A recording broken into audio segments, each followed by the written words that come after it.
एक गांव में एक साहूकार रहता था। साहूकार और उसकी पत्नी रोज लकड़ियां काट करके शहर की ओर बेचने के लिए जाते थे। एक दिन साहूकार का एक छोटा सा पुत्र था जो काफी बीमार पड़ चुका था। साहूकार की पत्नी बहुत ही धार्मिक स्वभाव की थी। वह गणपति जी को बहुत माना करती थी, क्योंकि उसका जो छोटा सा पुत्र था वह गणपति जी का अक्सर पूजा किया करता था। इसलिए घर के सदस्यों ने गणपति जी का एक बड़ा सा मूर्ति अपने घर में स्थापित कर रखा था। पुत्र का अचानक से तबीयत खराब हो जाना माता को कतई अच्छा नहीं लगा।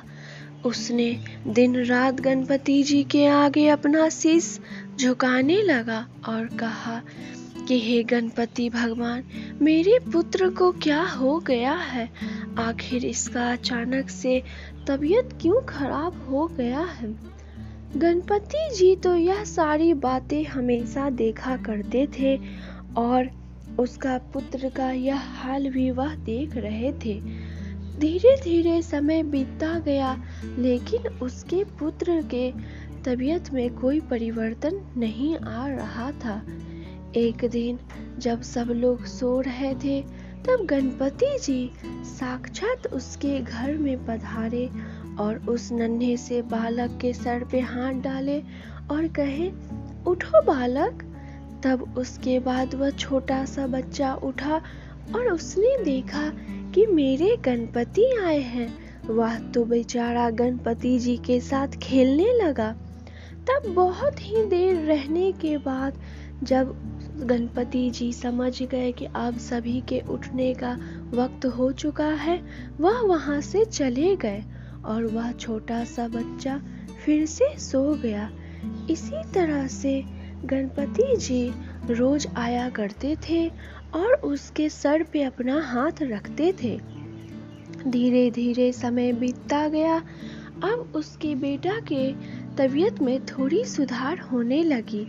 उसकी माँ और पिताश्री को समझ नहीं आ रहा था कि आखिर ऐसा क्यों हो रहा है। जब वो लोग गंभीरता पूर्वक सोचने लगे, तब उन्हें याद आया कि हे भगवान, यह हमसे कैसे पाप हो गई। जब हमारा पुत्र जन्म लिया था, तभी हमने सोचा था कि गणपति जी को 125 किलो लड्डू चढ़ाऊंगी। अगर कोई भी भक्त कुछ भी कबूला करे और उसे अगर नहीं माने, नहीं पूरा करे, तो उसके साथ यही होता है। उन दोनों पति पत्नी ने गणपति जी को 125 किलो लड्डू चढ़ाए और उनसे माफी मांगे। गणपति जी तो मुस्कुरा रहे थे और कह रहे थे, हे भगवान, हमारे कैसे भक्त होते हैं। छोटी सी छोटी बात को अगर भूल जाते हैं तो उसे ही सोचते हैं कि यही गलती से हमारा बेटा बीमार हुआ है। लेकिन उन्हें क्या पता कि बच्चों की कुछ बदमाशियों के कारण वह बीमार पड़ते हैं।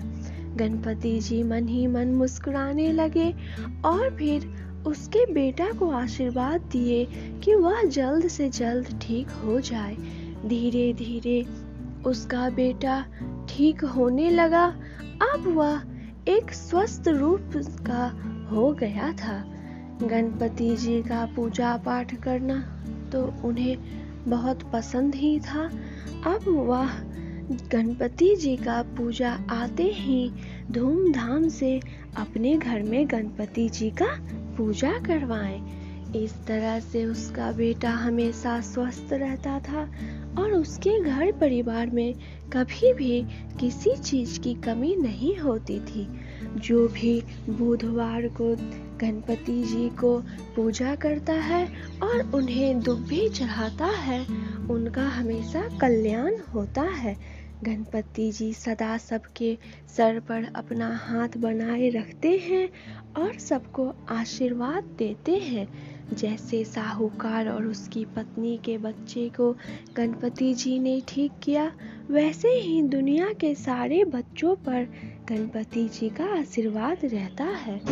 इस तरह से गणपति जी और उस साहूकार के घर में वह रहने लगे और उसके पुत्र के साथ हमेशा आए दिन रात में आ करके खेला करते थे। इस तरह से दोस्तों, गणपति जी की आशीर्वाद हमेशा आप सभी पर भी बने रहे। गणपति का यह कहानी आप सब जरूर सुने, मन को शांति मिलेगी दोस्तों। चलिए दोस्तों, आप सभी के साथ फिर से मुलाकात होगी मेरे अगले कथा में, आरती में। तब तक के लिए आपका तहे दिल से बहुत बहुत धन्यवाद।